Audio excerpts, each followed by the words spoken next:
my child safe at school? That's a question that is agitating the minds of lakhs of parents of school-going children in cities and towns across India after the rape of a 6-year-old class 1 student at a school in Bangalore on the 2nd of July.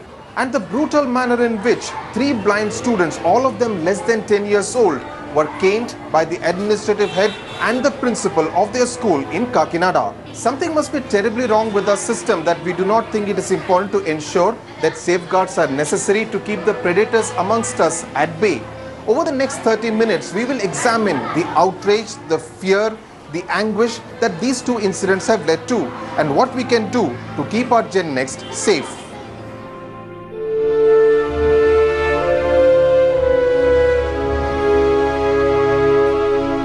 This 10-year-old special child is confused and scared.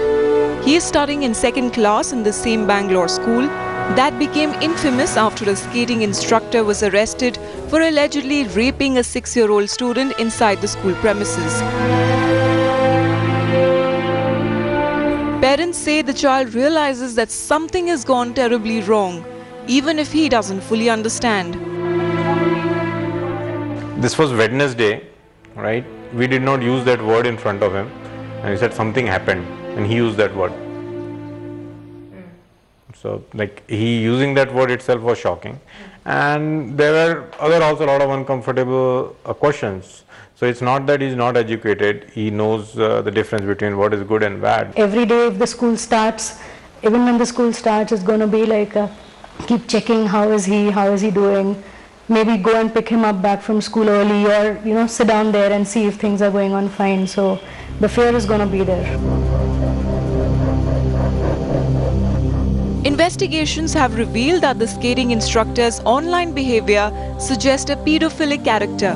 Parents blame the school, saying the management should have been more vigilant while employing a man with a perverted streak because they had exposed innocent children to a predator wearing the mask of a gentleman.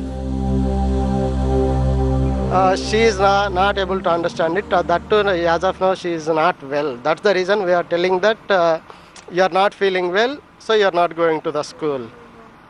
But my cousin is also there. He is UKG now, that is senior KG here.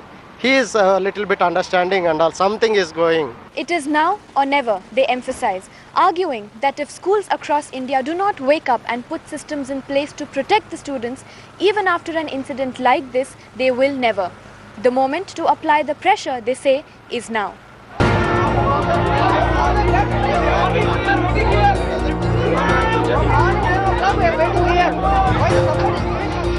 Which is why Bangalore is making its lung power heard and its decibels levels count.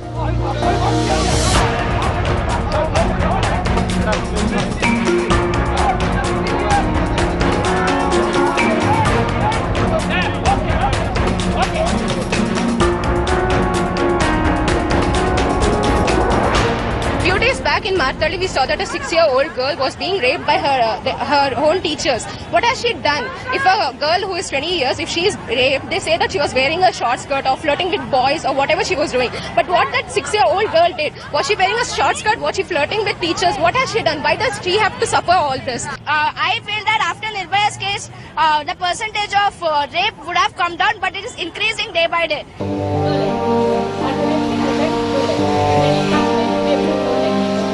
550 kilometers from Bangalore, Manjulata Kalanidhi in Hyderabad has been following closely the developments in the school rape case.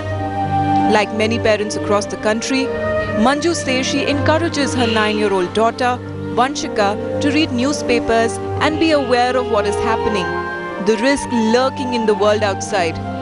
Being overprotective doesn't help, reasons Manju. She did better be safe than sorry. She has decided to gift Vanshika a pepper spray when she turns 10. Do it.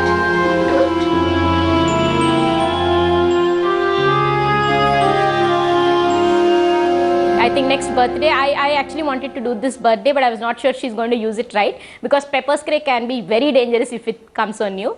And yeah, next birthday it's going to be a pepper spray for her. I've already told her.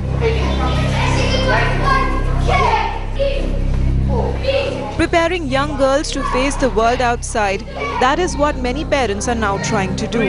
There is a notable spike in the number of such training institutes as more and more girls are lining up to learn karate and other martial arts. Parents hope that this will teach the young women some self-defense techniques as well as confidence to take on difficult situations that the parents hope the children will never have to confront. Me a lot. I'm also scared. I also have a daughter, 12-year-old daughter, studying in 8th standard in Aden Public School. Really, it affects me a lot. I'm scared. After hearing these newses, 6-year-old girls, 7-year-old girls are late. It's shocking. It's really very shocking to hear all this. A school is meant to be a child's second home where safety should be guaranteed. But when danger is seemingly lurking inside the school premises, what is the way out for parents? A bad incident can mar a childhood and leave a scar for life. Now, nobody wants to take a chance. Schools in urban India boast of security systems to keep out outsiders. But what about the insider?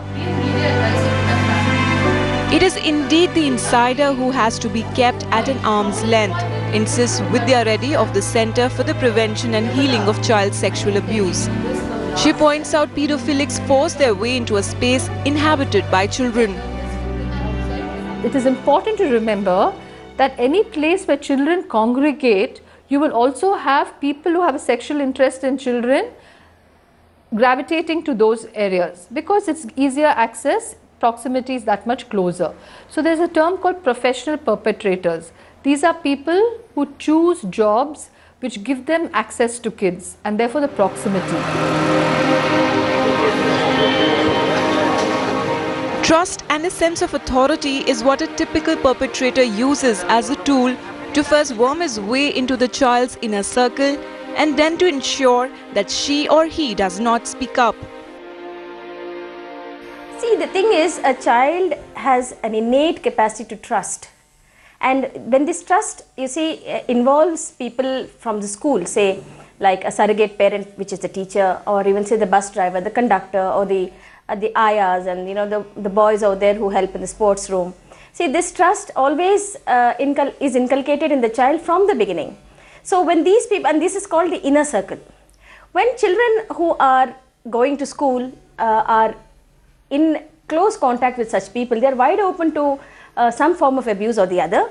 Not necessarily only sexual abuse, it could be just a touch, or it could be a lewd remark, or it could be unnecessary compliments or fondling of the child in a non-sexual or a sexual way. While it is also able to draw the children into the our secret syndrome and taking advantage of the fact that most Indian parents are shy of discussing matters relating to the body with their children, and therefore the children feel they have committed something wrong and not the abuser. It is this conspiracy of silence that emboldens serial abusers. Being taught about every body parts. The genital part is not, they are not even allowed to mention the name of the genitals. So which means that it is something related, some secrecy. The child at a very young age itself, they feel that there is some secrecy about it. Which means that anything happens to them later to that, it is supposed to be kept as a secret. They should not reveal it, or there is something harmful.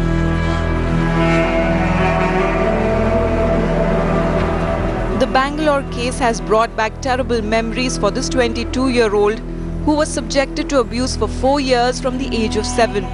Like many children at that age, the fear of authority of the abuser made her stifle of what was happening to her. When I was abused, because I was abused between 7 and 11. So it was very difficult for me to deal with it over 4 years, and because the abuser constantly kept doing that for 4 long years, I didn't know what to do. So I had to show signs of irritation to my parents some way or the other. I didn't know how to react. There was constant fear in me. I didn't like what my body was doing, but I didn't know how to do it. The impact on the child's psyche is invariably long-term and permanent. Develop certain problems like what we call phobic fear of penetration. That she is scared because she experienced certain discomfort and pain as a child when the rapist or a person who was molesting her tried to force himself inside her. Many are therefore looking at the Bangalore incident as some kind of a game changer. Can we finally say enough is enough and make our educational spaces a more safe place? Happy Tuesday morning.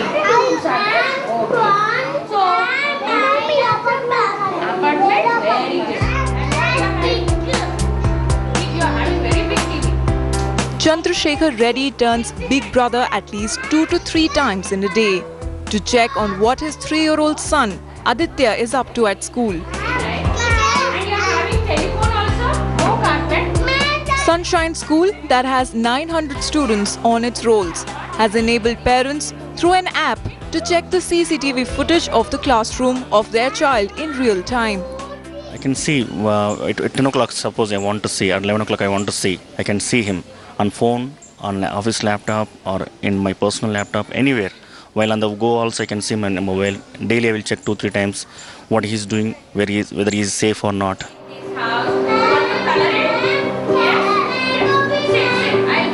The pity, however, is that not many schools have warmed up to the idea.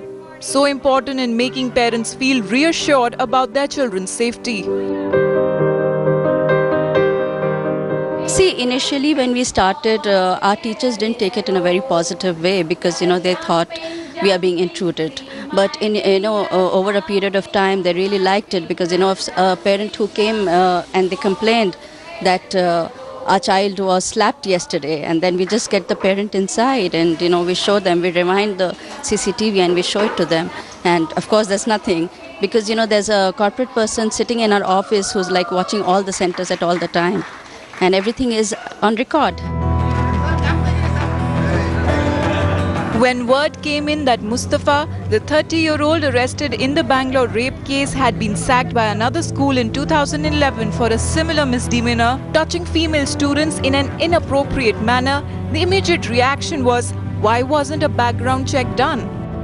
It is a very common practice in Singapore and in North America and other parts of the globe where whether it's a school or a daycare or even a summer camp, the instructors and the teachers are thoroughly, background screened. They are even fingerprinted. An incident like this has shown that a trained counsellor who can lend a helping hand to a child in distress is a must. But many parents are not keen on it. They interpret that a counselling session with the child means there's something wrong with the child. Many parents are also worried that the innocent child may unknowingly also share details of what should have been within the family to an outsider. Zainab Mohammed, who is a counsellor at the Sikandrabad Public School in Hyderabad, says parents of school-going children have to be vigilant about possible warning signs. They say depression is like common cold in children. So they go through depression, loss of appetite, low self-esteem, no confidence levels, aggression, passive aggression. They can hurt themselves. It could lead to anxiety. And all this again will start affecting in studies, their relationships with friends. They could become someone who's bullying. Even though the juvenile justice rules stress the need to address sexual violence in schools, the authorities have not developed clear guidelines to report abuse, investigate, treat and follow up. Human rights organizations say now is the time to crack the whip and ensure educational institutions fall in line. One of the important things that we could probably do is get the institutional heads vicariously liable to the safety of the child. Namely, if the child says that a teacher in the school has abused me, the principal also gets punished. Then the principal, for his or her safety, will start policing the teacher better.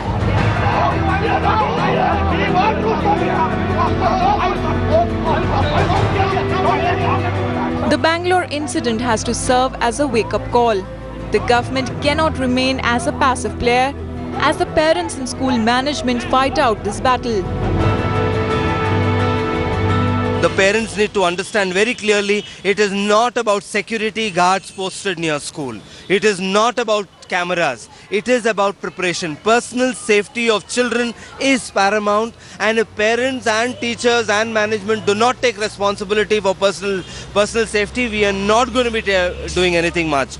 2, the government needs to actually put its house in order in terms of looking at child protection as a huge issue, and we need to respond ASAP. And if we are not going to be doing it, we are going to be exposing our children to major issue. Why am I saying government needs to take a call? Because we are talking of bringing child protection policy as a part of the regulatory framework, as a mandatory thing. Wherever children exist for so n number of hours, child protection policy has to be a mandatory thing.